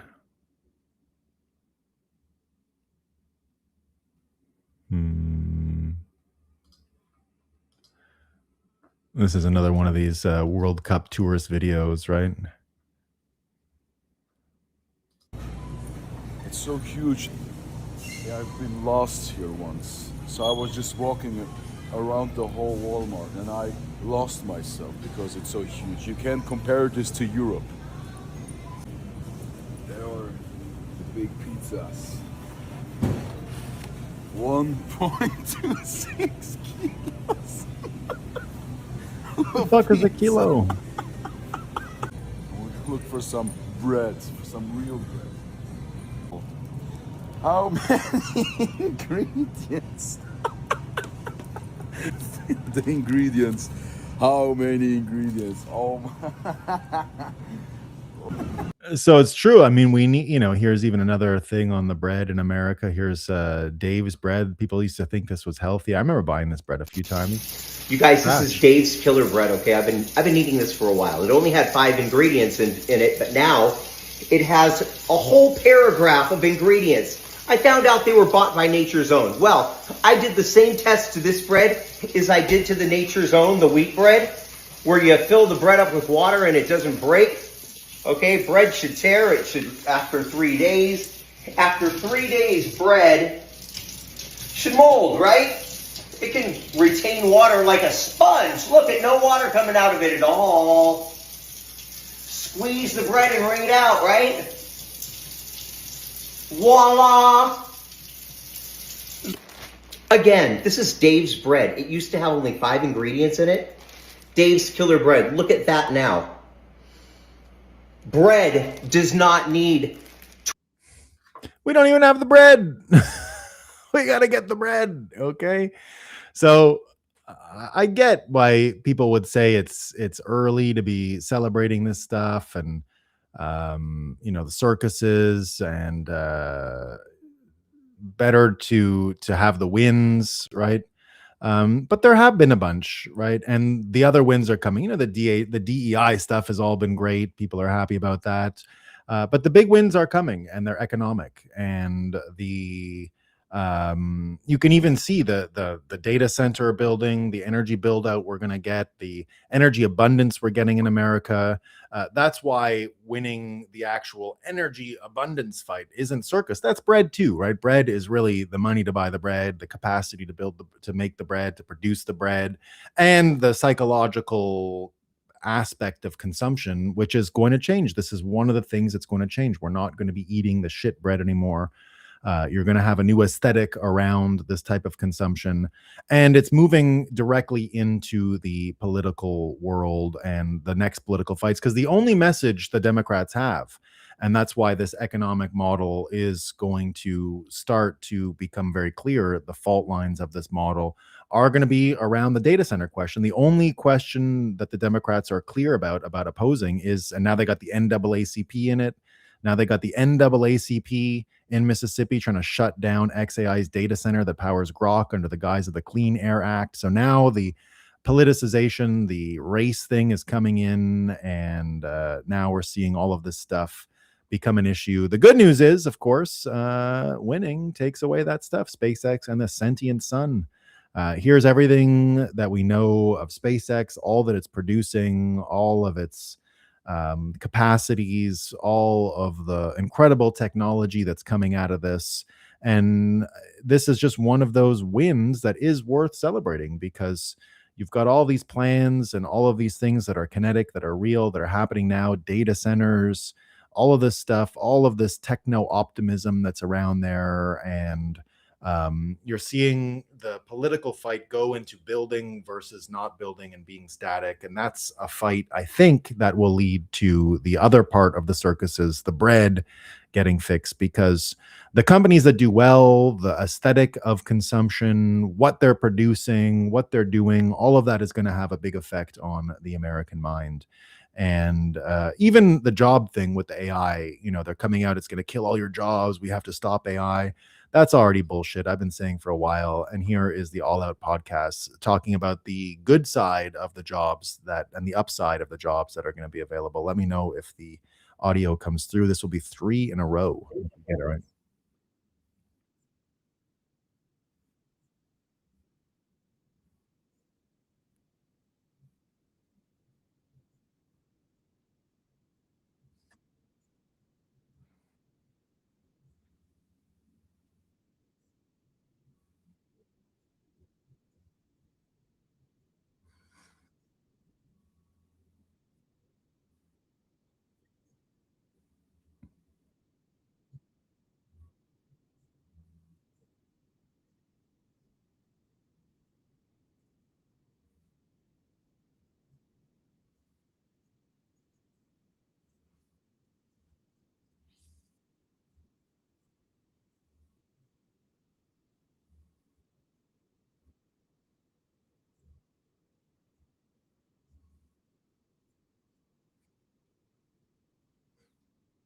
No audio. No, sir. No. Sourdough equals the golden age. It sure is. It sure is well, I'll play it again. Anyway, I won't play it again.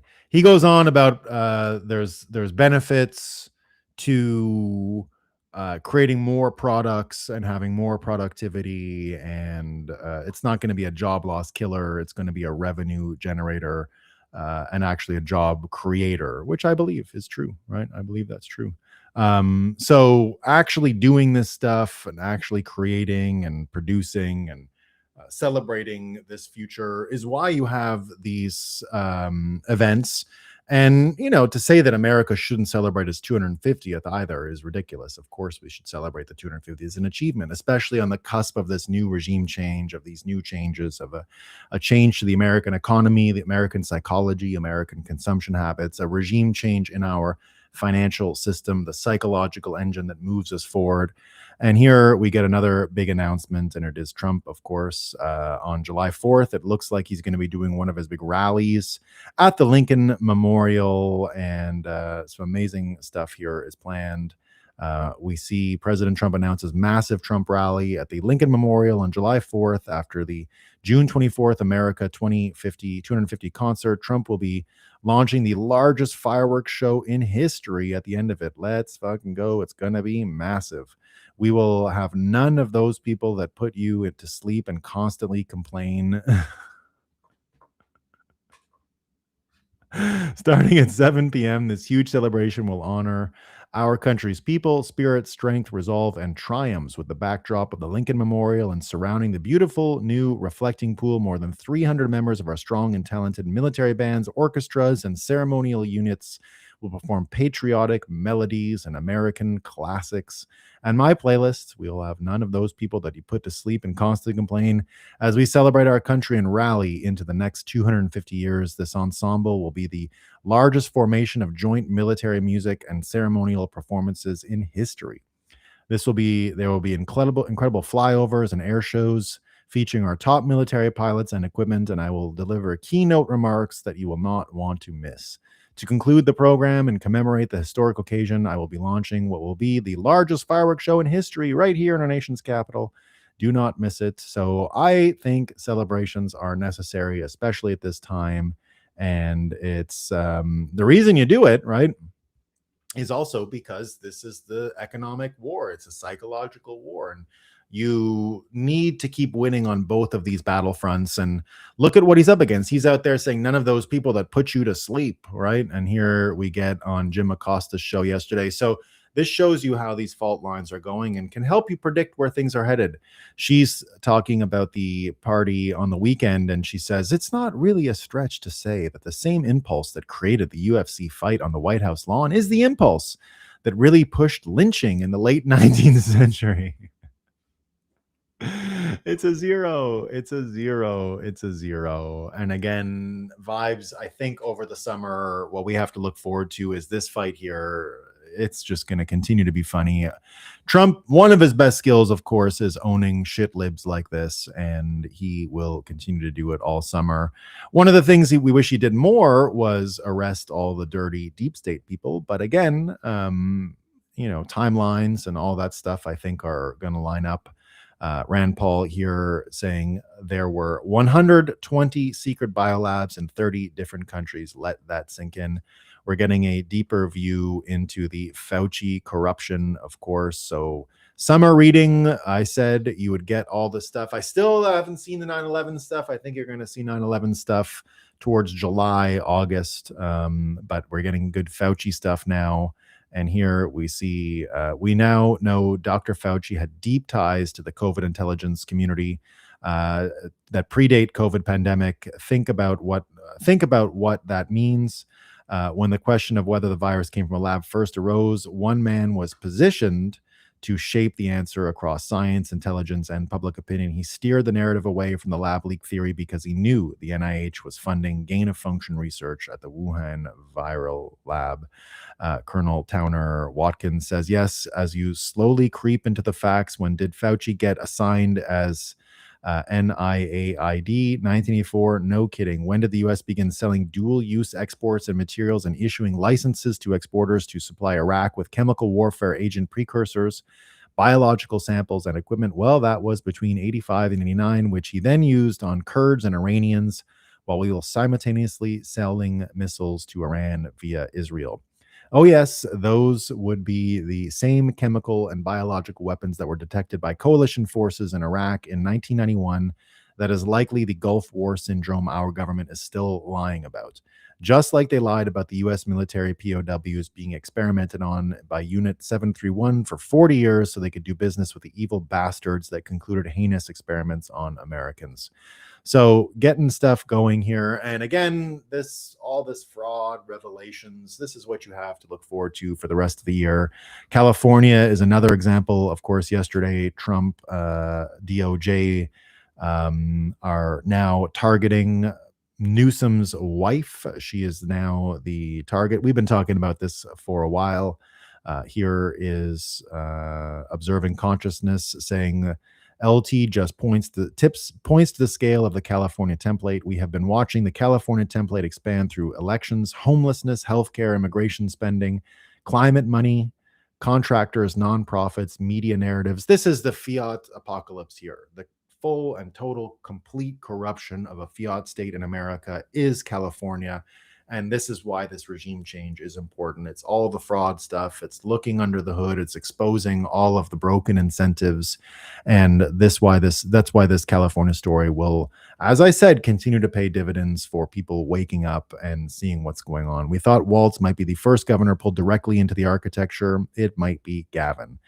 And we know just surfaced the development that could move the entire framework to the governor level because the reported investigation is no longer sitting at the edges of California's machine. It is moving toward the financial relationships surrounding Gavin Newsom, Jennifer Newsom, and the Representation Project, where corporate money, nonprofit influence, political access, media production, and personal finances may all intersect. Money Laundering 101, all tracked via AI. The investigation reportedly began in 2025 through whistleblower complaints and is now being handled through the U.S. Attorney's Office in Sacramento, just after Trump was elected. Poetic. Federal agents are reportedly contacting family members, friends, former employees, and associates while demanding records and examining years of financial activity. That is not a surface review. That is the beginning of a mapping. The Representation Project sits directly inside the structure because corporations with major business interests in California reportedly donated to an organization connected to the governor's wife, creating the precise question investigators are now positioned to answer. Was that money supporting a charitable mission? So the important thing here is that the information laundering machine, which was a corollary to the money laundering machine, is broken. So the money laundering doesn't work if the information laundering is broken. You need them both to work together. And the information laundering being Trump's racist, he's targeting my wife, none of that's going to work. And here you're seeing the full effects of that. Richard Grenell pointing out, why is ABC not reporting that the investigation started under the Biden administration? California media sucks. The one-party system that controls the entire state is given a pass. There he is saying it's all Trump, but it's not going to hold water. We're seeing it fall apart very quickly. And the ability of California to prosecute this fight is probably non-existent. Here's the full look at how the money worked. That's the Representation Project. And we're seeing how Jennifer Newsom got all that cash. So the corruption is becoming more clear. And the corruption and this California model, of course, relates to elections and voting, right? And indeed, here you see Rufo and Lopez talking exactly about how this election scam system works. And I will share these with you. The California model needs to be able to steal at the same time, right? That's the way this stuff works.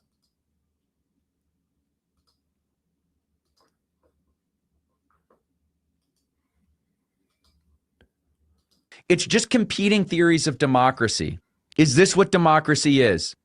Is democracy getting the super meth addict, fence zombie guy living under a tent somewhere, under the overpass in LA, who's not even from there, has zero connection to the city as on a civic level? Should that guy be voting? And if your answer to that is yes, you're probably on the left, and there are ways of nudging. It's not even the corruption is what he's saying. It's just such a ridiculous frame. And that's why Rufo here continues. You turn the state's behested payments system into a slush fund for your private interests. Your government is an empire of fraud, or resign. And here's some of the quick details again about it. Nearly 4 million trash tokens to herself from her nonprofit funded by Gavin Newsom's donors. Representation projects funded in large by Newsom's political donors. She's taken $1.8 million salary. She sent $2.1 million to her production company, Girls Club Entertainment, funneled from the nonprofit. Textbook money laundering. Don't think they're going to get away with it. And just as they're stealing, right? You can even see They've given up on the wealth tax, and it doesn't matter. Everyone is leaving anyway. California in big trouble. And here's Fareed Zakaria describing what kind of trouble California finds itself in. I'm not going to play the whole video. Fareed Zakaria, probably a little bit IQ limited, from what I can tell. And don't think he's a liar, just think he gets it, doesn't really, not a little bit naive. But when he gets it, he can get it, right? And here you see him sort of get it. Fareed Zakaria admits one-party rule by Democrats has been a disaster for California. And of course, at a time when President Trump and Republicans are faring poorly in most polls, the story has been different in California. Republican Steve Hilton finished ahead of many high-spending Democrats in the governor's race to advance to the November election, facing Democrat Xavier Becerra, don't know how to say his name. In LA, an overwhelming Democrat city, Spencer Pratt, a Republican former reality TV, looked at as if he might make the mayoral general election before finishing third, which, obviously is fake.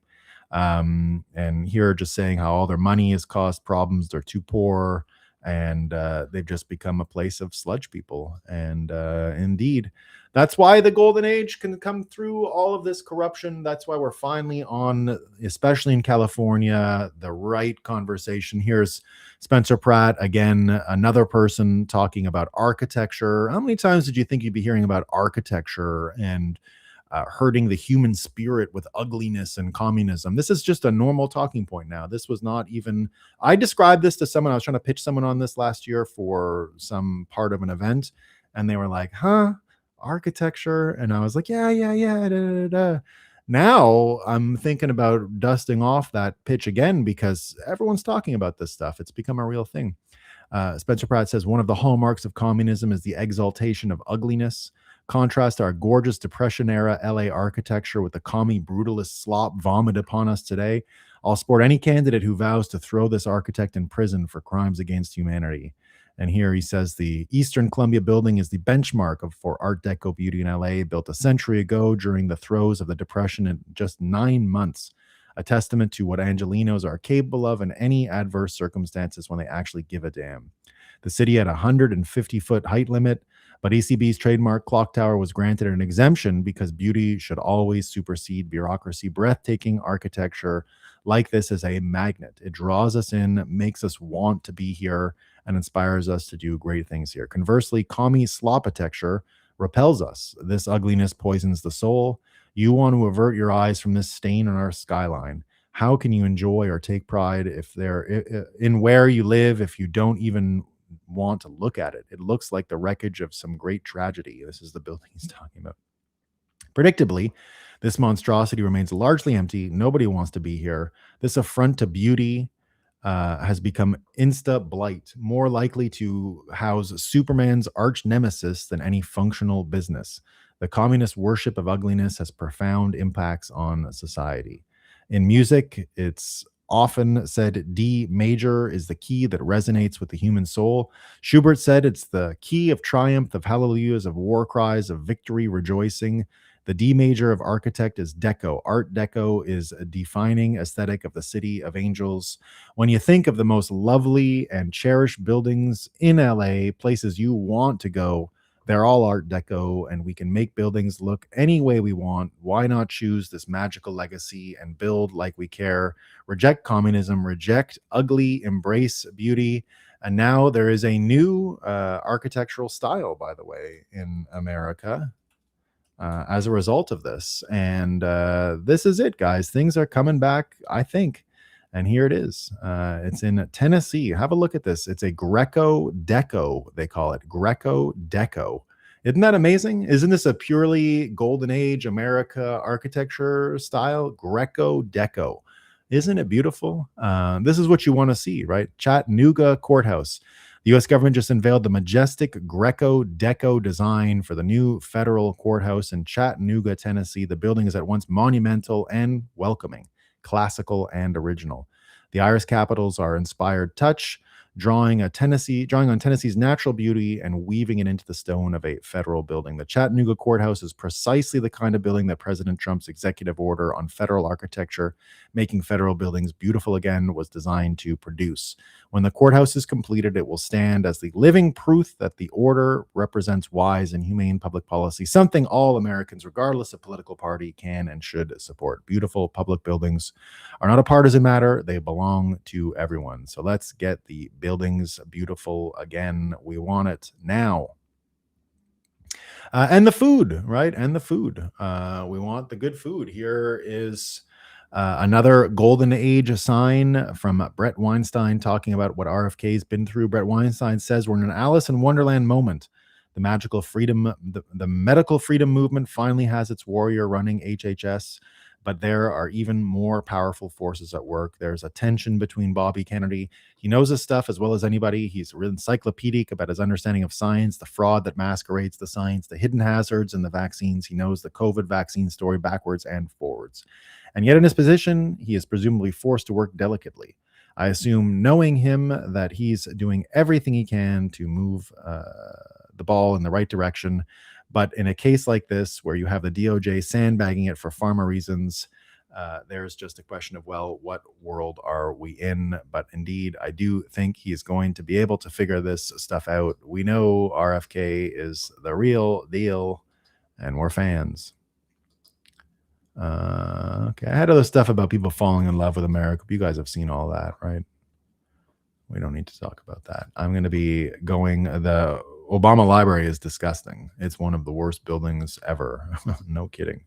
Real dump. Real dump.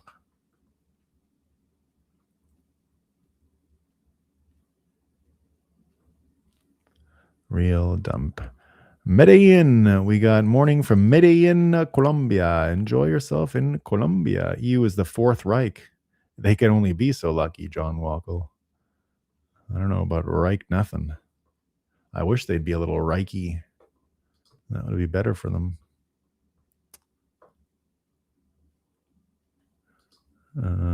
Okay.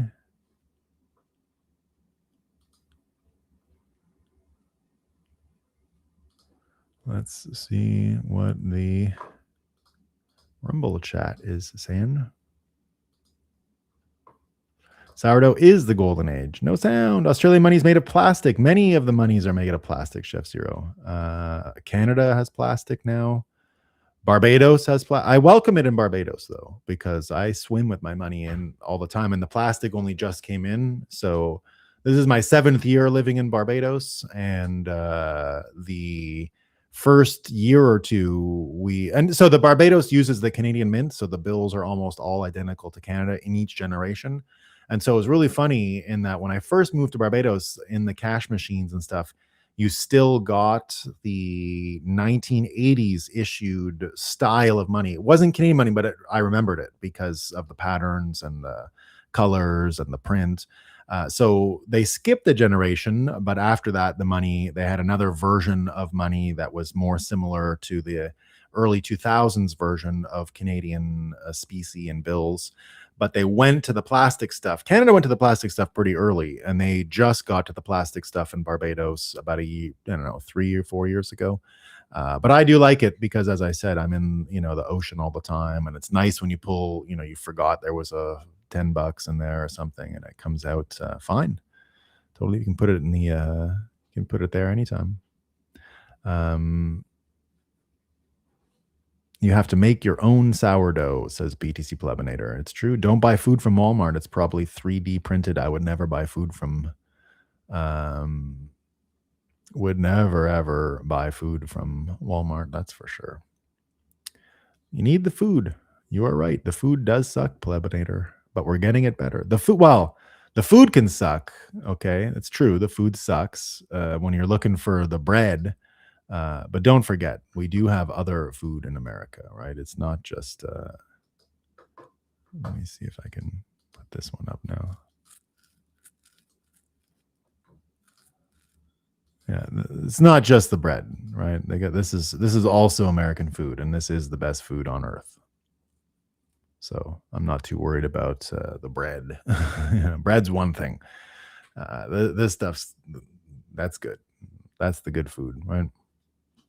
I'm gonna make you all hungry now.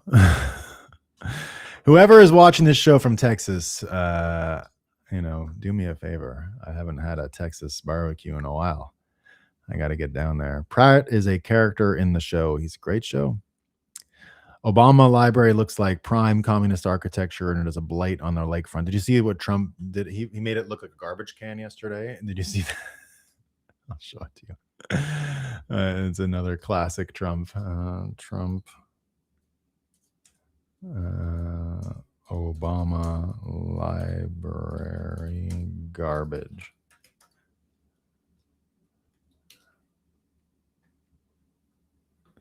Where is it?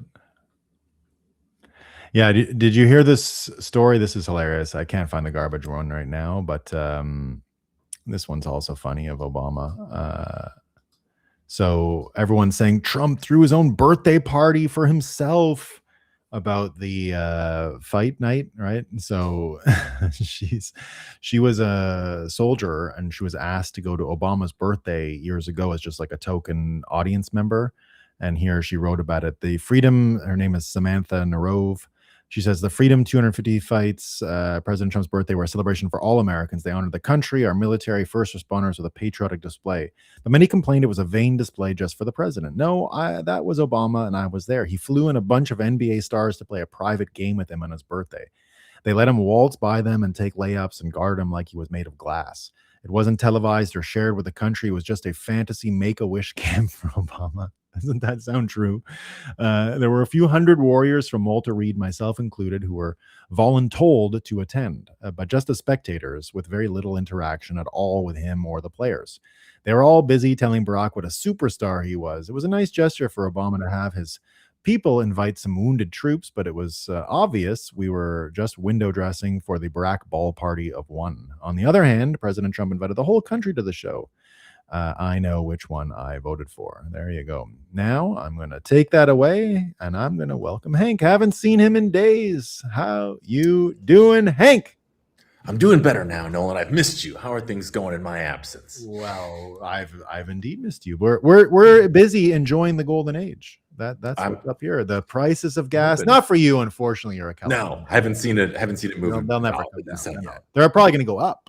They're probably going to go up. Even more so? Oh, you promised me $2 gas, Nolan. Never California. I never, only Rosie O'Donnell has to pay the gas like that. Okay, only Rosie O'Donnell. Right. Well, I expect it to be at least at pre-level or pre-war prices. Otherwise, everything you told me, I'm going to lose a lot of money on Kalshi because of this. I'll follow your prognostications. Go with the market in other states. You're going to get it. We're already at 60-something bucks a gallon or a barrel. It's coming down even more, man.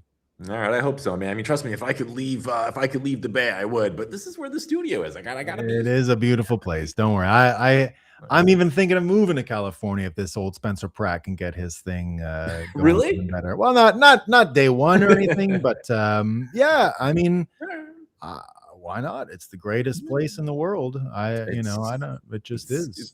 We pay for it, but there's a reason. I mean, watching people react to SoFi Stadium in Europe is just so funny. All these people who are like, "Can America even put on the World Cup?" And it's like, have you forgot who we are? Are you not familiar with our game? Like, it's so fun. We didn't have to build anything. That's the difference. Every one of these other countries has to be like, 10-year plan. America's like, oh shit, the World Cup's coming up.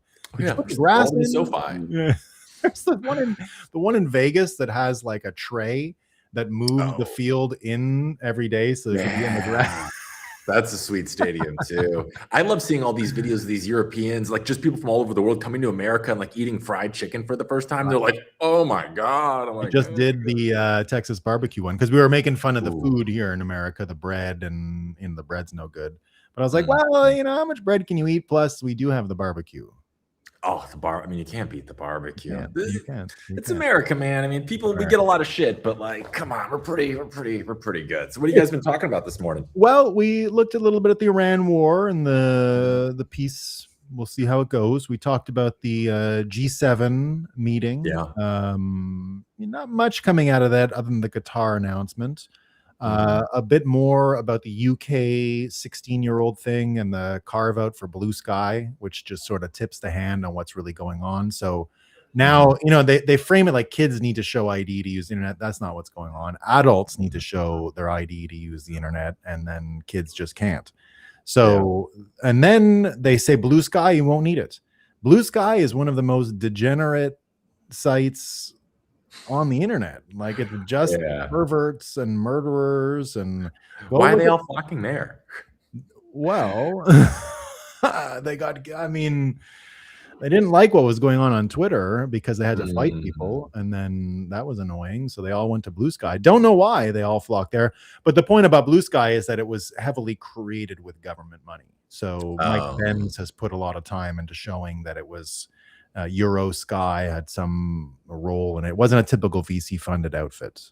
Yeah, I can understand people wanting to move from Twitter, though. It's kind of like I feel like it's like a degenerate town square. Everybody's just yelling at each other all the time. Somebody called me a beta the other day. I couldn't believe it. I'm like, yeah. I mean, X has always been. It's always kind of been that.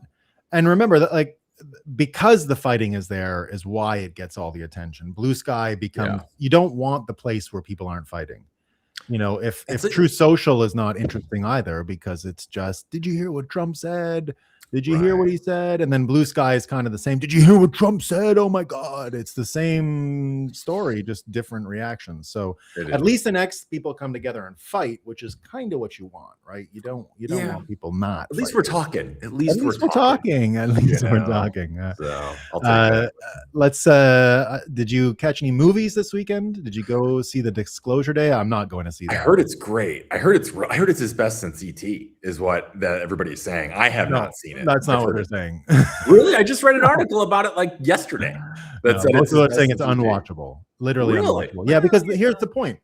That anyone, like, only a boomer would find it. Whatever review you got was probably from a boomer, because anyone young, the whole point of the movie is to try to, like, upload the evidence to share it so people can see it. Disclosure Day. You never find out anything about the aliens or why and what, right? It's just a race to disclose the information. And it's like, well, why don't you put it on the internet? They never really think about that. And the whole point is to get it to the local news station. Oh, yeah. I didn't see the movie.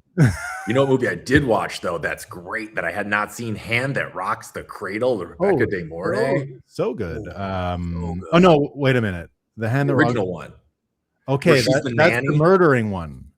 Yeah. Okay. Yeah. I remember like that. 80s, I think. Or yeah. I thought you were talking about The Cradle Will Rock. No. Communist, slightly communist. I haven't seen that one. It's I'll tell you that you're not even going to believe the actors in it. It's Bill Murray, Jack Black, John Cusack, Angus McFadden, John Turturro. I mean, a whole bunch of others.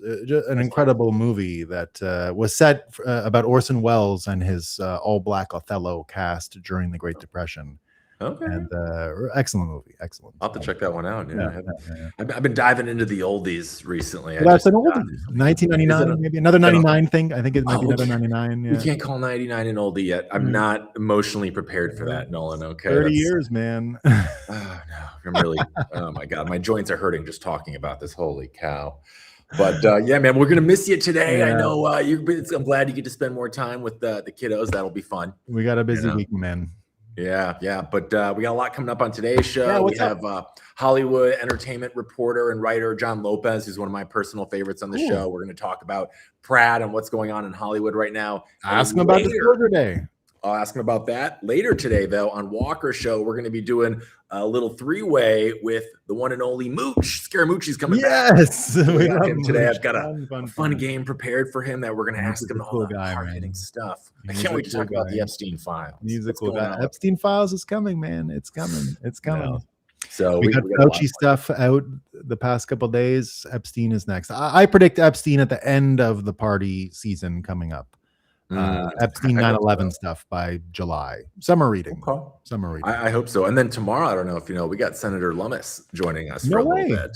So we're super excited about that. We'll talk about the Clarity Act, a couple other things. I don't know if you got anything you think we should talk to her about. Let me know. You know, What time is she open for coming on business here. I think we have her at 12:25 tomorrow, so it's not going to be live. I think we're going to broadcast it Thursday because she's very cool, packed schedule. But we're just super excited to have her on for as long as we can. So it should be a fun one. Yeah, I'll let you guys wrap up. We'll miss you this week, but I'll talk to you tomorrow as we do the handoff. Peace, Hank. Take it easy, man. Have a good one, bud. There's Hank, everyone. You heard it from Hank. You heard it from Hank. What happened there? Why is he he's long gone. There we go. California is a paradise of a special kind, Pacific Ocean, state of bliss. Yeah, we love California for sure. Looks like, prime communist architecture. Okay, folks, we're just about done here. God bless you all. Have a great day. Nolan, did you delete my comment about the bot? I didn't see it, Riken. Let me see. Anyone going to the Canadian Bitcoin conference in Toronto? Not sure yet. So Riken, I'm here for 5 days. I saw that. No, what happens is I did not delete anything. What happens is I'm seeing the comments through an interface. I'm not seeing them live on YouTube. They're filtered into Restream, and there is some censorship that goes on between those filters. I don't get every comment, as I've been told before. I don't check to verify every day, but people have told me many times that my comment didn't come through on this list. I just see a different list of the comments than you guys do. And Rumble doesn't come through the same way. So there you go. Okay, folks, I'm about to play the ad followed by, or not the ad, the logo, followed by the thanks for watching. I just want to tell you, thanks for watching. I'll see you all tomorrow. Peace.